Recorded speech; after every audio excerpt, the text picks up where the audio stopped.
अस्सलाम वालेकुम my dear students. उम्मीद करता हूँ कि अल्लाह ताला के फजल से आप सभी खैरियत से होंगे। आज इस लेक्चर में हम अदर मुफस्सिरीन या एग्जीजीट के बारे में डिस्कस करने वाले हैं। आप इंग्लिश में इसको एग्जीजीट बोलते हैं और आप इसको उर्दू में या हिंदी में आप इसको मुफस्सिरीन बोलिए। इनके बारे में हम थोड़ा सा डिस्कस करेंगे। इनका नाम क्या है, फ़खरुद्दीन राज़ी है, और इसके अलावा इनके यानी कि बर्थ के बारे में, इनकी वर्क्स के बारे में थोड़ा डिस्कस करेंगे। बट बिसाइड्स ऑफ दिस हम इनके एक प्रोमिनेंट तफसीर के बारे में भी डिस्कस करेंगे जो कि आपके स्क्रीन पर है। फर्स्ट अगर हम देखें, ये एक एमिनेंट यानी कि एक प्रोमिनेंट इस्लामिक स्कॉलर है 12th सेंचुरी के, और इनको सेलिब्रेट किया जाता है। इनको प्रोमिनेंट इसलिए माना जाता है क्योंकि इन्होंने इस्लामिक थियोलॉजी, इस्लामिक फ़िलासफ़ी और कुरानिक एक्जिजिस पर सेवरल वर्क्स दिए हैं। इन फील्ड्स में इन्होंने कंट्रीब्यूट किया है। इसके अलावा ये बॉर्न कब हुए थे? 1149 में। कहाँ पर? रे पर्शिया में, यानी कि पर्शिया के रहने वाले थे। और ये एक पॉलीमेथ भी थे जिन्होंने कंट्रीब्यूट किया था various fields of Islamic knowledge या इस्लामिक स्टडीज़। इसके अलावा जो इनकी प्रोमिनेंट इम्पॉर्टेंट आप बोलिए कि जो इनकी प्रोफाउंड वर्क है वो ये है कि इन्होंने कुरान पर एक तफसीर लिखा था जिसका यानी कि खुलासा हम बोलते हैं द ग्रेट एक्जिजिस और अल तफसीर अल कबीर। ये इनकी प्रोमिनेंट वर्क थी किस पर? कुरान पर, यानी कि इन्होंने कुरान का तफसीर लिखा था, यानी कि ये एक मुफस्सिरीन थे, इन्होंने तफसीर किया था कुरान का।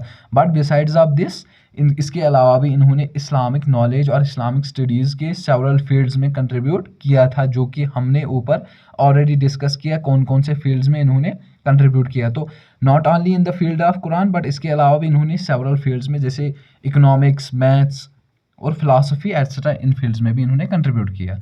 अगर हम देखें इनका जो ये तफसीर है, it stands out for it is comprehensive and analytical approach to the Quran. Means कि ये बहुत ही ज़्यादा कंप्रहेंसिव है, क्लियर है, यानी कि इसमें डीप अंडरस्टैंडिंग है इस तफसीर में। किसके रिलेटेड? कुरान के लिए रिलेटेड। एनालिटिकल अप्रोच है किसका? कुरान का, यानी कि हम कुरान को अच्छे से समझ सकते हैं by with the help of this तफसीर। Unlike many of his contemporaries, यानी कि अगर हम देखें जैसे कि बहुत सारी रुकावटें आती है, इसके अलावा भी हम देखते हैं कि इन्होंने रैशनलिस्टिक मेथड इन्होंने अप्लाई किया। इन्होंने इंटीग्रेटिव फिलासफी इसमें अप्लाई की, यानी कि थियोलॉजी, कलाम, जैसे हम बोलते हैं इल्मुल कलाम, इसी तरह बोलते हैं इस्लामिक थियोलॉजी को हम, यानी कि इस्लामिक कलाम को हम थियोलॉजी बोलते हैं। और इन्होंने साइंस को भी कुछ हद तक अपने इस तफसीर में अमल में लाया, यानी कि इस्तेमाल किया है। और इनका ये जो तफसीर है ये करैक्टराइज किया गया है बाय डीप फिलासफिकल इंक्वायरी, यानी कि इसमें हमें देखने को क्या क्या मिलता है इसको कैरेक्टराइज किया गया है, डिवाइड किया गया है सेवरल पॉइंट्स में कि हम इसमें एड्रेस कर सकते हैं कम्प्लेक्स थियोलॉजिकल इश्यूज और उनको कौन कौन से सोल्यूशंस होने चाहिए वो सब हमें इसमें मिलते हैं। इसके अलावा अब इस तफसीर में किस तरह की मेथडोलॉजी है, यानी कि मेथड, लैंग्वेज किस तरह की है, तो इसमें लिंग्विस्टिक एनालिसिस है। मींस कि इसमें इसकी जो कंटेक्सचुअल इंटरप्रिटेशन है और क्रिटिकल एग्जामिनेशन है वो प्रीवियस स्कॉलर्स के ओपिनियंस को टच करती है। मींस कि ही often engages with the views of earlier commentators. He often engages, यानी कि इसमें हमें जो देखने को मिलता है वो पिछले जितने भी मुफस्सिरीन थे, स्कॉलर्स थे, उनके तफसीर में भी या उनकी वर्क्स में भी हमें वो देखने को मिलता है। सच एज अल तबारी, अल जमखशरी आइदर बिल्डिंग अपॉन और रिफ्यूटिंग देयर इंटरप्रिटेशंस। मींस कि हमें इनकी इंटरप्रिटेशंस, हमें इनकी वर्क्स, इनके प्रोमिनेंट वर्क्स के बारे में हमें इनकी वर्क्स में भी थोड़ा सा इनके ये जो प्रोमिनेंट वर्क है, इनकी तफसीर है अल तफसीर अल कबीर, इनके बारे में भी हमें थोड़ा सा देखने को मिलता है, इसका थोड़ा सा टच है उसके साथ। इसके अलावा इनका ये जो तफसीर है incorporates a wide range of discipline including metaphysics, cosmology and ethics, making it multi dispensary work. Means कि हमें इस तफसीर में सेवरल अदर वर्क्स के बारे में भी देखने को मिलता है जो कि ऑलरेडी आपने अभी पढ़ा, यानी कि आप इसको नोट भी कर सकते हो।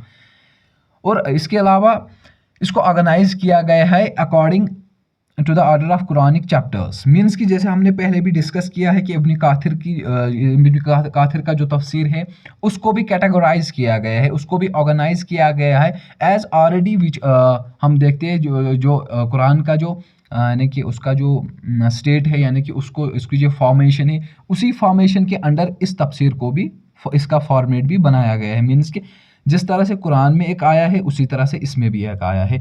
और इसको किस चीज़ के लिए इंपॉर्टेंट माना जाता है? प्रिंसिपल्स ऑफ तौहीद, मीन्स कि वननेस ऑफ गॉड, जैसे उसमें भी पहले ही था, यानी कि उस वाले तफसीर में भी जो इब्न काथिर का था। इसके अलावा divine attributes and nature of prophecy. He also delivers his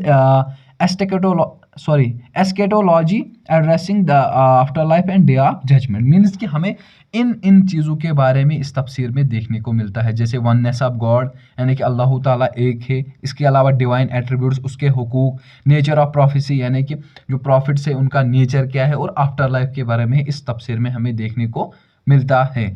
इसके अलावा a significant aspect of al-Razi's तफसीर is an engagement with philosophical concepts. Means कि इनके इस तफसीर का जो significant aspect है वो ये है कि ये थोड़ा सा इंगेज है किसमें, फिलोसफिकल कंसेप्ट्स में, यानी कि इसमें फिलोसफिकल कंसेप्ट्स भी है। पर्टिकुलरली अगर हम देखें एरिस्टोटल है या नियो प्लेटोनिस्ट्स है, उनके कंसेप्ट्स को भी थोड़ा सा टच किया है इसमें, और इनकी जो इंटीग्रेशन है यानी कि ये ग्रीक फिलोसफी की इनटू इस्लामिक थॉट, यानी कि इन्होंने ग्रीक फिलोसफिकल एस्पेक्ट्स को इस्लामिक थॉट में कन्वर्ट किया है, जिससे क्या होता है कि ये बहुत ही ज़्यादा ग्राउंड ब्रेकिंग और इन्फ्लुएंशियल साबित हुई है। यानी कि इनके जो तफसीर की मेथडोलॉजी है, इसमें हमें बहुत सारे ऐसे प्रोमिनेंट स्कॉलर्स की इंगेजमेंट, उनके वर्क्स की कंट्रीब्यूशन को देखने को मिलता है, जो कि फर्दर यानी कि तब से लेकर आज तक जितने भी यानी कि इस्लामिक स्कॉलर्स स्टूडेंट्स है, उनकी स्टडी को इन्होंने इन्हेंस किया है, और स्कॉलरशिप को आल्सो इन्हेंस किया है और इन्फ्लुएंस किया है।